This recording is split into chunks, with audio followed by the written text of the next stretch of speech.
palang yang disusun dengan jarak sesuai bantu pengudaraan, jadi tuala cepat kering, kurang bau dan lebih selesa digunakan semula.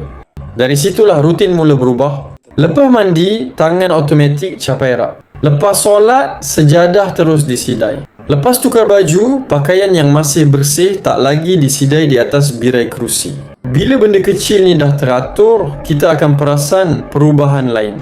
Rumah nampak lebih tenang.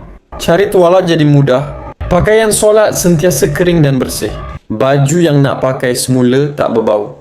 Dan yang paling penting, mental kita pun rasa lebih ringan. Sebab tak perlu hadap visual yang berselerak setiap hari.